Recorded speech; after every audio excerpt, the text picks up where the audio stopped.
I just want to pick this apart a little bit. Mm-hmm. He says in here, we've kind of had a long journey, and our journey has gone on 2 different paths. He has then spent the rest of the statement talking about how identical their paths were. They started in the same place, then went to Europe to play together. They then lived together. Now they're going into business together. It's been the same path. No challenges. Same path.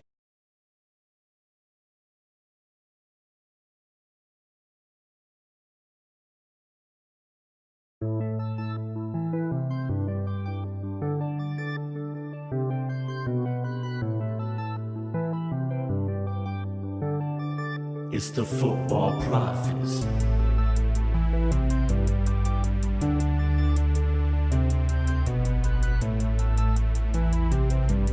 What's up today, FB family? Welcome to a new episode of Football Prophets, where 2 friends talk all things American soccer. I'm your host, Marsch, and I'm here with my good friend, Coach David. How you doing today, my guy?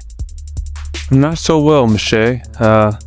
We're recording this a little later in the day than we normally do, evening instead of morning, and which means I get to see the updates of my Sounders come through as we're recording, and it's not going well for us against Sporting KC. You know, not going well. But luckily, we don't talk about them today on the show, so I don't have to worry about it. You should be embarrassed. What team do you support?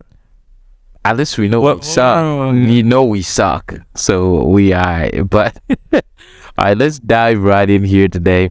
So for the first part of our show, we just let it flow now. We don't do the breaks down no more. We're just gonna start with Josef Martinez. Looks like my guy finally looks like found his magic back. Would you say? This is everything you could ever want from Josef Martinez, right? This game, he gets 2 goals, sets an MLS record, does it all against his old club, as well as coming in as a substitute, right? So for those of you that don't know, Josef Martinez has set the MLS record for fastest player in MLS history to 100 goals. 100. So doing it in the least amount of time. Yeah. Was it those 2 seasons that he went crazy? Essentially. Those definitely helped. Yeah. And then essentially, as long as he did it by 2/3 of the way into this season, he was going to break Bradley Wright Phillips' record. Yeah. So he just needed to score this season. Yeah. Just get a goal. It was just inevitable. He was going to do it against Atlanta. It was a penalty kick that got him to 100, and then a really nice kind of off-balance finish at the far post for his 101st goal. But I think the more impressive thing here is he comes on, I believe, in the 57th minute, and then breaks the record in the 59th minute. You think he's a happy camper right now? Yes. You know when players... The season wasn't going well for him. No, but you know when players go and face their old team and they score, they do the no celebration. Yeah. Where like their celebration is just telling their teammates to calm down. Yeah, right? Respect. Yeah. Right. Josef went vintage Josef Martinez celebration, hit the kneel, went down to one of these. There. His celebration against his old team. They kicked him out though. It wasn't like a mutual. No, it wasn't. It was a very bad. Yeah. So he got dumped. You say take that. But he got his revenge. You say he got dumped. He got his revenge, and in what a fashion too. Right? Yeah. Just coming in as a sub, immediate impact, 2 goals, record broken. I think this is the best weekend of his 2023 years here. Like this 2022. This season? Yeah, this is going to be his best weekend. He could have broken his toe and scored 0 goals, and it still wouldn't have been his worst weekend in MLS this year. All right, Mets had a rough start to the season. No, but I'm just saying, as a human, like he's home feeling good about himself, not just performance-wise. No, for sure. Yeah. This is a good week to be Josef Martinez. Yeah, for sure. So, and as we go in here and talking about just games and goals and everything, another 2-1 game here with San Jose telling LAFC. Speaking of records being broken, LAFC's unbeaten record so far this season has fallen to San Jose. It was just the Espinoza show, right? Like, we spoken so highly of him. He's a certified baller. He's going to become he's going to be a finalist for MVP this year. Yeah. No doubt about He's that. like on the list on the assist So right now he is tied in the Golden Boot race at 8 goals alongside Jordan Morris and Denny Bouanga. Yeah. But then when you add in his assists, he is also tied a 3-way tie for most goals and assists this season. Yeah. So he is just doing it all parts of the field. 11 total goals and assists. Yeah. So that's 8 goals, 4 assists, I believe. Just killing it. Yeah. No, 8 goals, 3 assists. Oh, yeah. But I believe he's also like the leading scorer in San Jose history. No, the leading assist in San Jose history. Something like that. We said that on the show before, and I had to fact check you. That's not it. Say Salinas is the best assist man in San Jose. What is he, second? He must be. I don't know. I didn't check that. I just checked who was number 1. It was Say Salinas. Okay. We got to put respect on his name. Put respect on his name. Okay, let me say this. I know he's top 3. You ain't got a bro. Say Salinas deserves better. All right. Deserves professionalism from us. I am so sorry for making that mistake. But that's what happened there. What do you, does this mean anything? Do you think, does this mean anything for San Jose or LAFC? Do you just think it's one of those games that... It means absolutely nothing for LAFC, right? First loss. It's not just their first loss of the season. It's their first loss of the year, right? They haven't lost in CONCACAF Champions League yet. They have been on a roll. They're still going to be on a roll. This is after the game after that they beat Philadelphia to put their place into the CONCACAF Champions League final. They don't care. Yeah. They don't care. All right.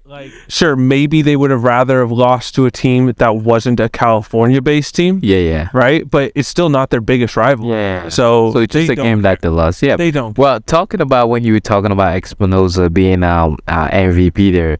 So one of the guy that's an actual MVP that we've been high on this show. The reigning champ. But he hasn't... Do you feel like it's giving you Hany Mukhtar is giving you what you expected from since he's came back? 1,000,000%. For real? 6 goals, I think he 5 assists. I think he's tied with Espinoza. I think you went quiet. 6 goals, 5 assists in 9 games, something like that. It's just different. The numbers look good, but it's just his effects is different now. I don't know. It's because they're playing with a 2-striker system and he can actually get the ball up to people. Yeah. And Schaffelberg is starting to become a real baller. Like, yeah, he doesn't have to do it all himself, which is what we saw in the past, was with just Hany Mukhtar having to be everything for the team. Yeah. Now this team always has been good defensively, right? They still have that. And now they have 2 forwards who have experience in the league, know how to put the ball in the back of the net. He is a young kid making runs left, right, and center, right? All game, every game. He has the pieces he needs to not have to score, right? Yeah. He is still doing Hany Mukhtar things just at a different style. Yeah. Because that's what's being demanded for that system to work. He's being a true 10 instead of being a false 9. Yeah. So let me ask you this. What was your favorite goal? Was it the one... before the F, was it the one? Well, the first 2 were PK. Yeah, first 2 were PK. But were you more impressed with the fact of back-to-back PKs same game, or were you more impressed with the last minute goal? So obviously, scoring 2 PKs in one game has to be saluted. Like, it does not, because the reason is it's a mind game when you do a penalty kick, you versus the keeper, and the keeper now has had 1 attempt to read you. Yes. Right. So now every time a player has to go take a second penalty kick, the odds of that being saved are much higher. So you like that, but nothing beats a late game goal, even if there's nothing on the run. Yeah. Even though it was 2-0 already, the excitement. A late goal from the run of play. No, a penalty doesn't beat that for me. Okay. So it just shows his professionalism, being able to put 2 away. That's it. All right. But do you still think they're going to, because you thought they were going to be first in the East because they came over, right? Do you still think them as first? Do you think they're still taking over the East, or how do you rank them now as everything is moving through to the East here, and some games are coming in and out. Absolute no-brainer. Top 4 in the East. Top 4. We probably put it to top 2. All right. I don't. third The right Cincinnati looks good. Yeah. Cincinnati looks good, man. So I don't know if New England is going to stay up in the 1 spot. I don't believe so. But I do feel like I expect Philadelphia to come back up. Yep. So I don't know exactly what it's going to look like at the end of the year, but they're definitely going to be in a home playoff spot. Yeah. And I would not be surprised if they won the East, because they have defense, and defense wins championships and titles. So I wouldn't be surprised, but let's put it this way. So they are a piece away from being the best team in MLS. What piece is that? A high-level number 9. So they play with 2 forwards right now, right? Yeah. They need a high-level number 9, and they spent big on Ake Loba a few years ago. Yeah. It flopped. They just terminated his contract, bought him out, kind of like the Josef Martinez deal. So they no longer owe him money. They just said, we're wiping our hands free. So I would not be surprised if come the summer transfer window opening, they make a big splash there and then have a good push late in the season, potentially get their Shield win there, right? Yeah. And then have a really good team in playoffs. But they're going to need a big number 9. If they don't get a number 9 firing on all cylinders, they're still going to be one of the 3 or 5 best teams in this league. Yeah. Probably the best 2 or 3 in the East. Yeah. But if they get that number 9 and actually have him hit and be a real player for them, unstoppable. Unstoppable. All right. You think very highly of them. Yeah, everyone should. Like, they're phenomenal. Okay, do you like... So you talked about how Hany Mukhtar kind of is morphing this game a little bit to fit what the scheme is right now. Do you like him better, like as you was playing last year or this year? Which one do you like better? I like this Hany Mukhtar better. For real? I like this Hany Mukhtar better. I feel like you really love like true number 10s. I do. And MLS is pretty much the only league in the world that still has them. Less than a few leagues in South America. Messi ruined everything. Right. So, yeah, I love a true number 10, but also when you have a guy who is playing a very specific role and not that free wandering 10 role. Yeah. When he goes out injured, it's very easy to put someone in and say, this is the system. We're going to be a step lower. Yeah, but our team isn't going to fall apart because the one guy that was playing 8 different positions is out. Now it's just one position we have to fit. Right? 8 different positions. So it just makes it easier to get a good depth going on a team and to make a lot of cup runs and late in season pushes. Yeah. So overall, him playing a more traditional role makes this team better. Okay. Because we saw last season when he was out, the team had nothing. They were the worst team in the league. When he was in, they were the best team in the league. Yeah. This year, if he even that first game that he came in, you felt his presence right away. Yeah, immediately. Yeah, immediately. Players were backing off of him. They didn't want to step to him because they knew they'd get sat down and embarrassed. Like he deserves the space he gets. Yeah. But when he starts a little deeper in the midfield instead of playing almost as a number 9, he gets to run at players more. And he gets to use that space that they give him, that respect. So he gets to create. So his creative mind kind of opens up a little bit. Overall, I think him playing as a 10 is better for Hany, and I think it's better for Nashville. All right. Where do you see him landing at the end of the season? Goals, assists? What do you see? I'm just throwing hard questions today. He could be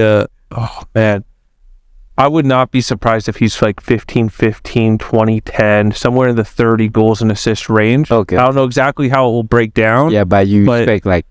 I wouldn't be surprised if he got 30 combined, and it's insane. For a central midfield player, he has the potential to make it happen, though. He wouldn't surprise to blow that number out the water. Yeah, he wouldn't surprise anybody. He has the potential to do a 2020 season. Right? Like he has the potential to do it all. Yeah. It's just a matter of what is he going to do. But yeah, I'm definitely on the same boat with that there. All right, well, that is pretty much all I have for our first part. Anything you want to add on here, Coach, before we take a quick break? No, I'm good. We're good. All right, cool. Well, Red Solo Cup. We're still waiting on our sponsorship. We're gonna take a quick break. Red Solo Cup. I fill you up. Is this like a commercial? It's like a commercial. You gotta listen to Toby Keith, man. I You give lived it in the no. Midwest for too long, not know Toby Keith. Bro, I went to school and I went music, home. I went to school and I went home. That's all I did. All right, we're gonna Toby take Keith made a song all about Red Solo Cups. good for him. Okay. All right, we're gonna take a break and we'll be right back.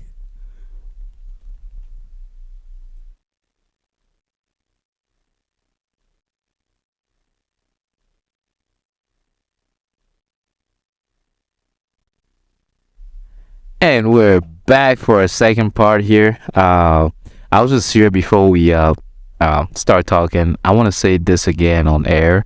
We don't care that you're not playing most of your starters with Seattle. A loss is a loss, and you're about to lose today. All I'm saying is this is a late game type You're about to lose too. That's the problem too, man. This is embarrassing. Those people playing needs to go home. They're gonna go home to their kids. people in glass houses. And like, I mean, if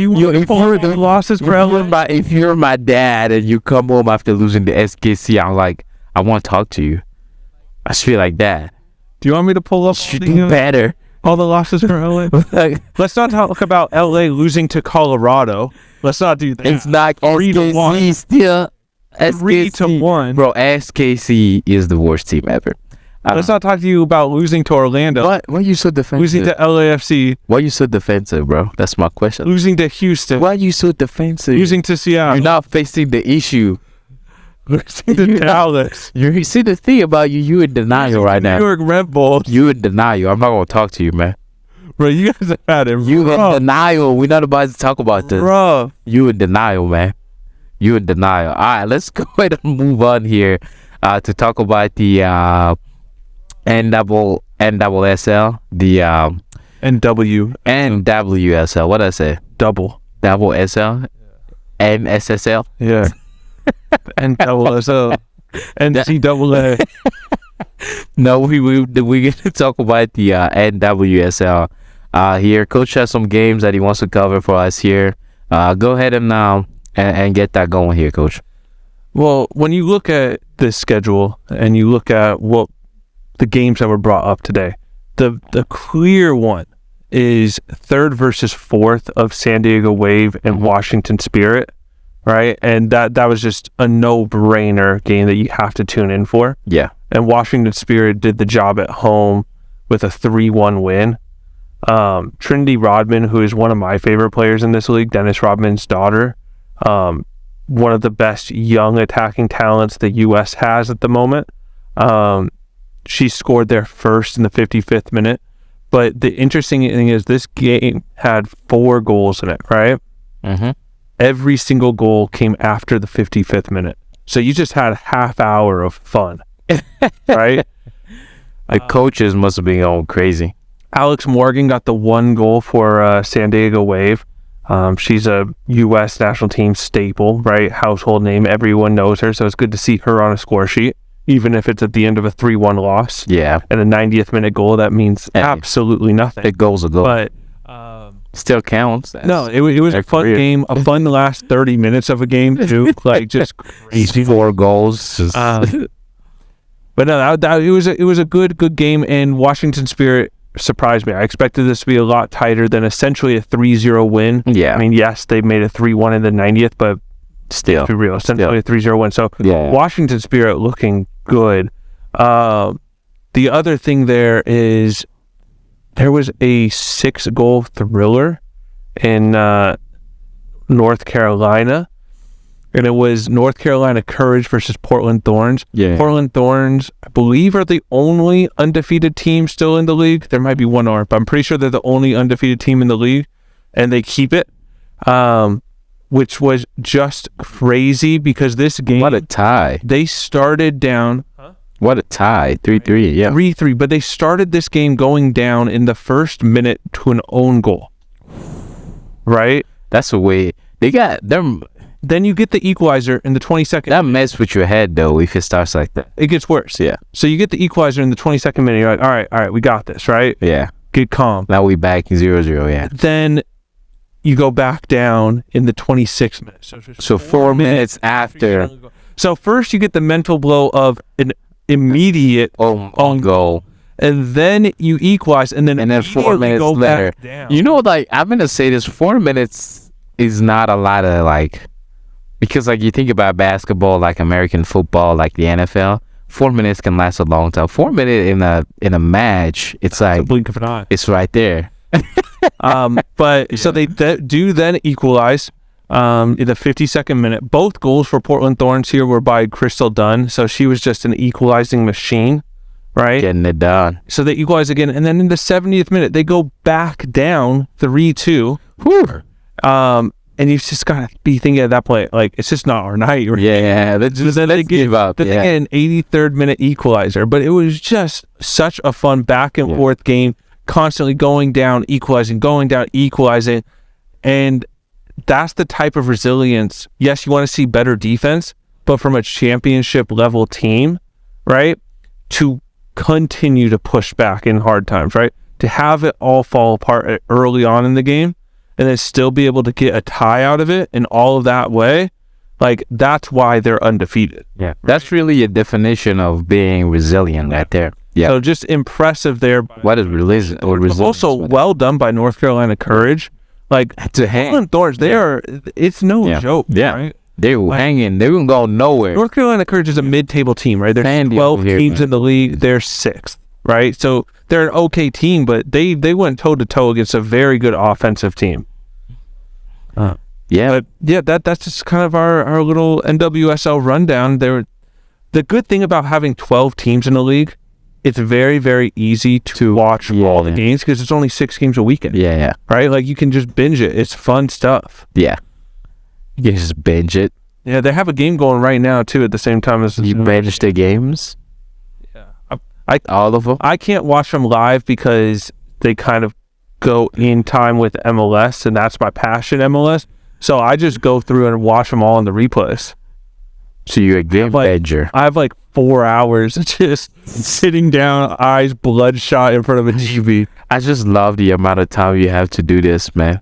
Yeah, I don't have a life, Mark.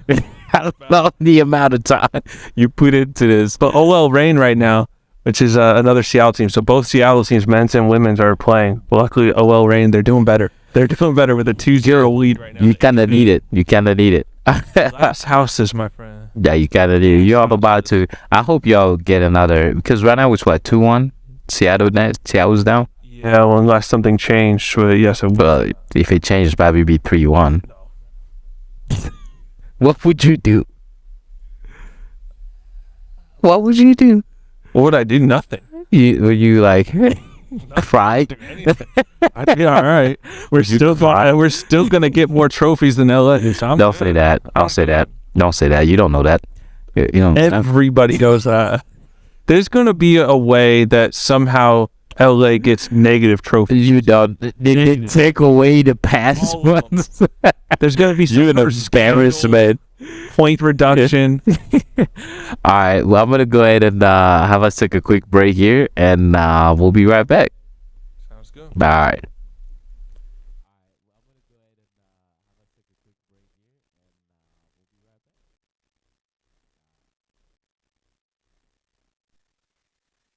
What's up, FE family? We are back for a third and final part.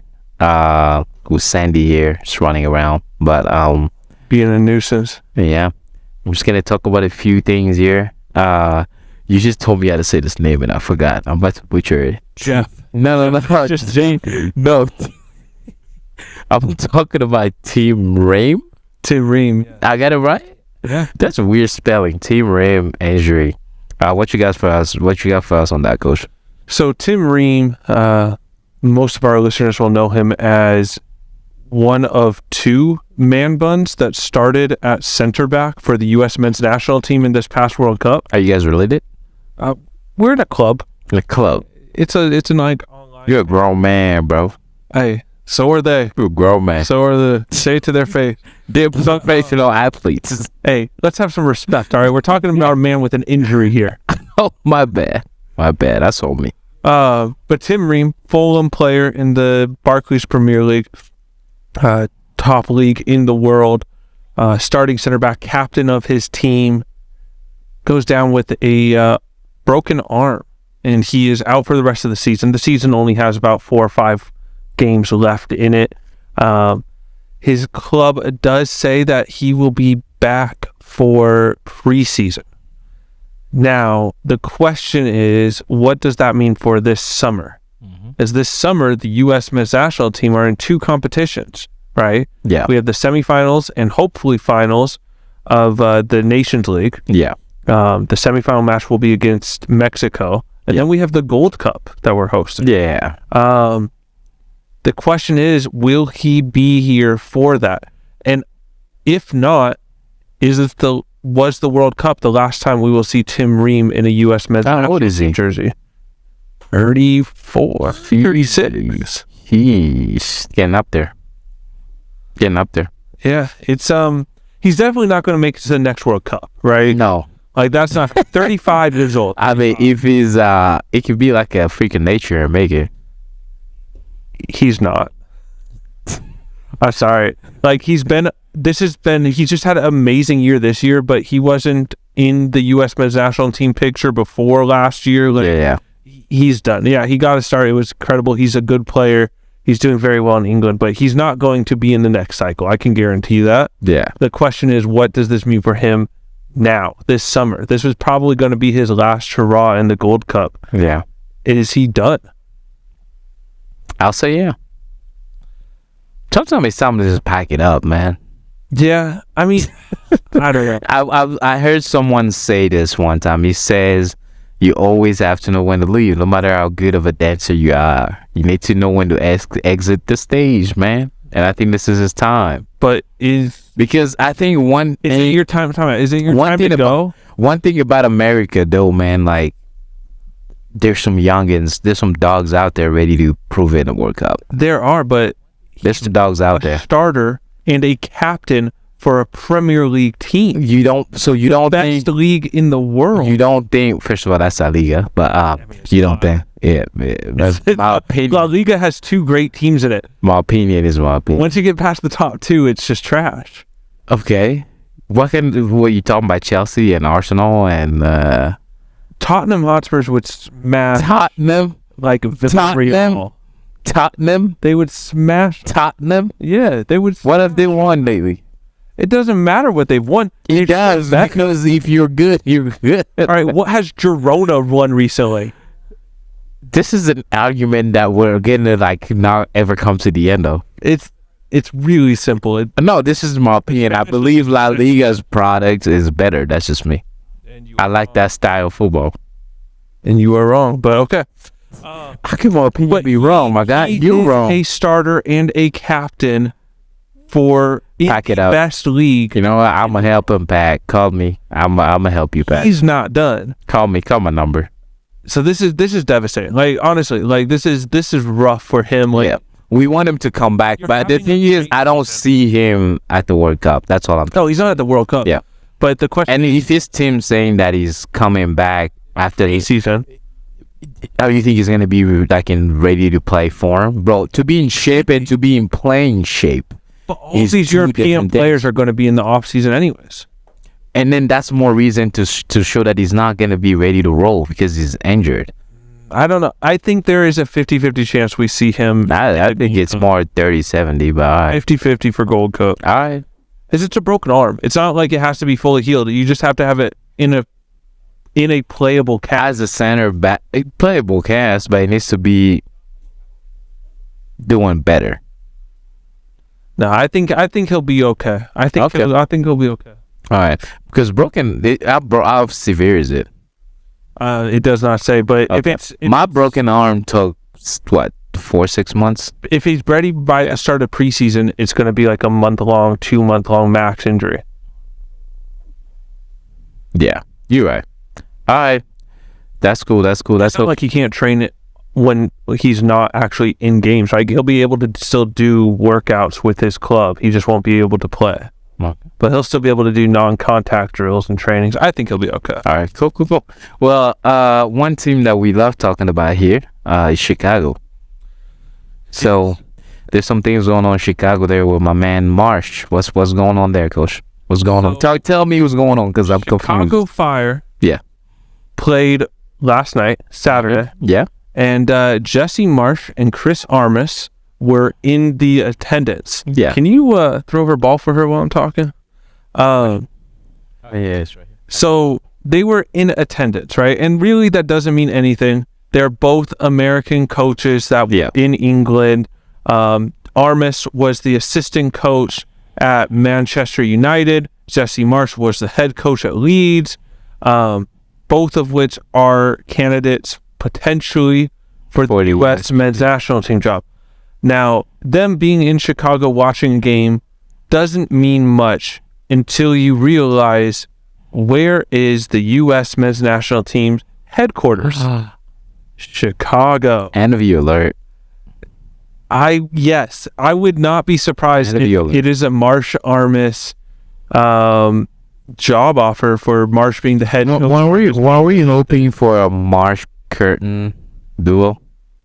I was, but I would take Armas, a guy that was an assistant coach in the Premier League, a head coach in MLS. Yeah, I would take it. I'd be happy with that. But yeah, no, it'll be interesting. It's definitely not a coincidence that they're both in Chicago. Yo, I hit the wall. It's not a coincidence. It is not a coincidence at all. I think there's... He might not get the job, but they're definitely interviewing. I think there's definitely a high chance Marsch gets this. His name has been all over it since the beginning, and he has a relationship with the sporting director, right? Yeah. So I think this is inevitable. It's going to happen. It's just a matter of getting them. I still think they should get Curtin, because I want him to be out of Philly.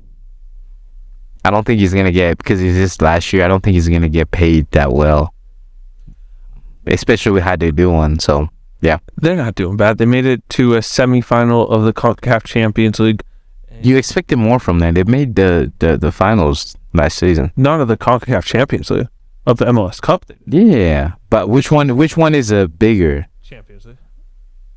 Champions League is the biggest. That's like, okay, so think about this, right? You watch. I see what you're saying. It'd be better for Real Madrid to win La Liga or win the Champions League. Champions League. Yeah, Champions League, I guess. Right? Yeah. Like, so. But as an MLS enthusiast, I do want to see them doing better. They will. MLS. They're only less than a third of the way. Yeah. Through the season. They're 7th right now? Maybe 8. I think I predicted they were gonna end like 3rd or something. So they will push back. They have enough depth. They will be fine. All right. Coach David said it. They're gonna be fine. I believe. Gonna be fine. I believe. You got me. All right. So, Brek and Geoff call it quits, man. What's going on there? Yes, Brek Shea, everyone's favorite MLS player to hate. Weird. He has one of those faces. Like I'm sure he's like a very entertaining guy. I'm not sure if there's a whole lot upstairs for him, but he and Geoff Cameron, who have both played for the U.S. men's national team, both most recently played in MLS, both played in Europe at some point in their careers, in the Premier League, I believe both of them did. Maybe even both of them played for Stoke. Yeah. They have decided to announce together that they are going to retire, because that's what friends do. They made a joint statement. This is their retirement. Yo, you think we gonna do that one day? There is a just retire. Football prophets, we here to announce that. No, don't worry. Once I fire you, we're gonna keep going. Fire me. Yo, this was my idea. We're going a different direction. Man, Papa John's that's going in a different way. Yo, Papa John's me. But, no, so they've announced their retirement, and they are going to go into some sort of business venture together. Ooh, what do you think they're doing? Sportplex? I have not the slightest clue. Although they are entering a team in that 7v7 soccer tournament called the Soccer Tournament in North Carolina, which has like $1 million prize. Yeah. Wrexham has entered a team, which Americans love watching, the Welsh team owned by Rob McElhaney and that other guy. That was soccer. Ryan Reynolds. What was the name of the competition again? Rarely in Ryan Reynolds' life, he has been called the other guy. You're welcome, Rob. You're welcome. Not that many times. Never. That dude was a legend, though. But so they entered a team into the tournament because they're the owners of Wrexham. So it's a 7v7, and they got like 7. Wait, they were going to actually play, or they're just entering a team? They're entering their pro team, like their players. They take 7 of their professional players from Wrexham, and they're entering them into this tournament. Oh. This tournament's going to have a whole lot of former MLS players on it too. Yeah. A lot of former US men's national team players are going to be in it. I'm available. Yeah, they'll call you. Don't call them. They'll call you. Don't know when, but maybe that's the venture they were talking about. I don't know, but I would really have to see sitcom coming like Brek, Shea, and Geoff. I don't think that he has to do with something with some sort of Sparkplex or Suckerplex like facility or something like that. Who knows? Yeah, but I had no idea they were friends. They're two polar opposites. Geoff Cameron is like the most serious man on the field at all times, and Brek Shea is an idiot. Like, I just don't. That makes the best of friends. It was weird when I saw them announce that makes the best of friends. I'm serious. You're goofy. You make it work. I am going to read a quote here from the statement. Yes. So this is from Geoff Cameron. We've kind of had a long journey, and our journey has gone on 2 different paths, Cameron said. We started near each other and then ended up at Stoke with each other, and he ended up living with me, and we have a really good friendship and relationship. We live close to each other now, and we're building something pretty unique. Now,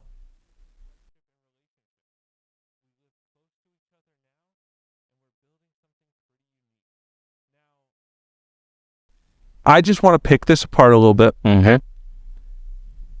He says in here, we've kind of had a long journey, and our journey has gone on 2 different paths.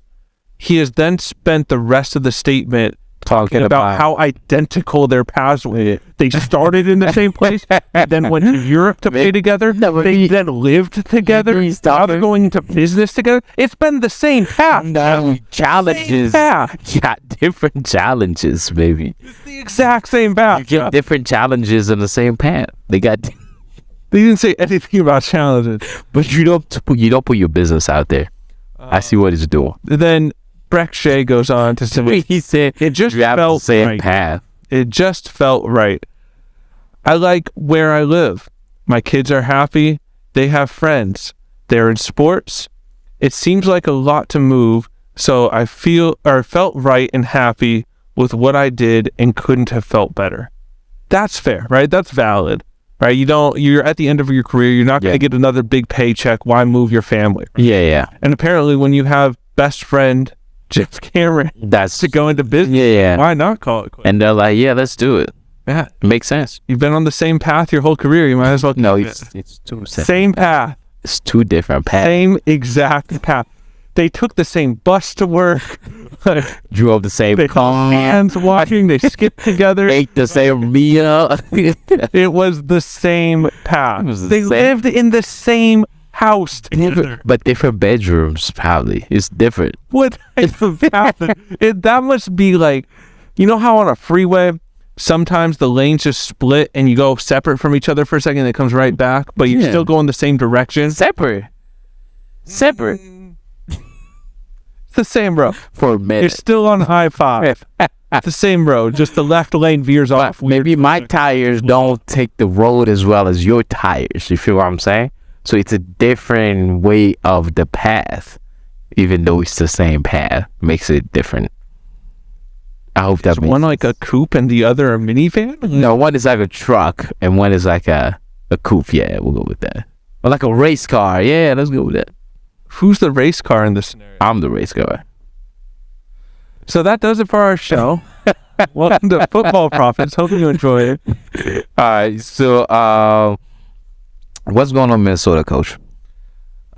Emmanuel Reynoso. That's going on in Minnesota. Emmanuel Reynoso, as people have been calling him, because he has simply not shown up to Minnesota. You said he was going to end ugly with that, right? So, yes, because he literally just was no-show. He just didn't show up. He hasn't played. He hasn't been in the country. He's on contract. He just said no, right? He is now apparently in Minnesota. Now, the statement that Minnesota United gave was very broad. Literally just said Reynoso is back in Minnesota. It did not say he is back at the training grounds. It did not say he is back practicing with the team. It did not say that he has contacted the club. He's just in Minnesota. The dude's wandering around the street somewhere, maybe trying to find that path that Brek is tomorrow on. I don't know. But two separate paths. He needs a friend to kick on the path. Looking for a roommate. Yeah. Yeah. But so he is in Minnesota. Who knows what that means? Because I don't. Maybe they're going to figure something out. Maybe his contract's going to be cut. Not a clue. I thought it's going to be some sort of we will have to find something out the next week. I'm sure there will be more to come in the next week. Yeah, because they got to handle it fast or just move on. Yeah, you can't just let a guy do that. Yeah, you can't. If Messi's getting suspended, everybody getting it. Yeah, no, you can't just let a guy disappear for the first month of a season. But, what would you do? What would you do if you're in charge? It's a tough one because Minnesota isn't a big money market, meaning that their owners don't have the deepest pockets in the league, or at least aren't willing to spend the deepest. Yeah. So telling them, hey, our best player, this guy that we pay so much money, can we just pay him not to be at the club anymore? They're not going to do that, right? They're not going to go for the Josef train here, right? Like they're not going to do that and make that. I may just fine him or something. I'm thinking maybe a loan. Send him out somewhere, Mexico maybe, like just to get him out on loan so another team takes his wages for the week, right? So you're not paying him his weekly wages and hope he balls out on loan and then you can sell him out, right? But he can't play another game in MLS, at least not for Minnesota. Like he has to be done. We'll see. I mean, we're going to find out in the next couple of days here? Yeah, it has to be something within a week. We'll see. You could say that about anything in soccer, right? We can make all of our predictions about games and you go, we'll see. We'll see. It'll be soon enough to find out. All right, so Trusty, am I saying that right? Trusty. Auston Trusty. Is he a trusty? Well, that was fans of Birmingham. They love him. Championship. They believe he's been trusty this season. They love him. They named him the fan player of the year. In his first year in England, he was bought by Arsenal and then immediately loaned out to Birmingham. And he has balled out. He's been one of the best defenders, best center backs in the league. His loan now is going to end with Birmingham. He's going to go back to Arsenal. The future's unclear there. Are they going to keep him? Or are they going to move him on again? Like, what's the plan? Keep him. 20-something years old, young guy. The U.S. does not have a whole lot of depth, high-level depth at the center back role. Yeah. This is nothing but great seeing this guy get the fan vote for Player of the Year. Yeah. Right? Like, this is amazing. That does that. Yeah. I think 24 years old too, so he's still young for a center back. That's young. Yeah, and it's not easy to be a center back once you loved. You kind of become the staple of the team, so it'd be hard to see him go. Yeah. No. But again, he is going to go from Birmingham. Yeah, like his loan is up. Yeah. So that sucks. He might go back. No, but I'm just saying, like, as a team, like. The fan likes the guy on loan more. Like, you have almost you don't have his. That's happening right now in Cincinnati with Harrison Mascara. Yeah. He's everyone in Cincinnati's favorite player for the most part. The center back. He's on loan from Wolves. Yeah, he's gonna go potentially halfway through the season. But he's insanely good though. He is, but that's rough. Lose your best. That's what I'm saying. Like that's where it's rough for a team and fans because they're like, we love this guy. Especially if you loved as a center back, like you can do no wrong. Yeah. So I just want to read a quick quote from Auston Trusty, and then we'll get out of here, call it a day. It's my first year over here in Europe and first time on loan. But I didn't come here thinking this is just for a season. I came here thinking I want to make my mark on an organization. I came here and I'm thankful that I've been perceived this way by the fans. It's been really, really awesome. Throw in the double really. Really. That's it. You know when you say Super it's duper really, awesome. really good. Super duper. You know, Like, he's loving it. They're loving him. Honestly, Keep him. I don't see him breaking through in Arsenal. keep him. Why not Birmingham? Like, why not just make an offer? Just keep him. Yeah, that's what I'm about to say. Keep him I say go for it. because he's out. You said he's in his 20s. 24. Oh, that's like that's the best age for a center back because they're not as young. They kind of grow up already. They're like, and he also was kind of he's about to hit his prime. It's young for a center back. Yeah, that's what I'm saying. He's like going towards his prime. So When you're looking at say, like a center midfielder or a striker, 24 is no, you can't know. no, I'm thinking of like those like 18, 19, 20 years old. Like at 24, like that's the right guy. And if he's playing good and the fans love him, he could be a legend for 10 years. Yeah. You know? Nope. Yeah. But round of applause for Auston Trusty. That's it. Well, Nothing you want more than a trusty defender. because in Austin, we trust. And that is it for our show. That is it for our show. Thanks for watching and being with us today. Obviously, you can reach out in our email, which is football. I messed up again. Prophetspod@gmail.com. You can find us on Twitter @prophetspod. And obviously, you can catch us on YouTube, Apple, and Spotify, guys. Go ahead and give us a like. Tell a friend who knows a friend that knows a friend that can tell another friend about us. Please subscribe and hit that like button. We love y'all, and we'll catch you on the next episode. Coach?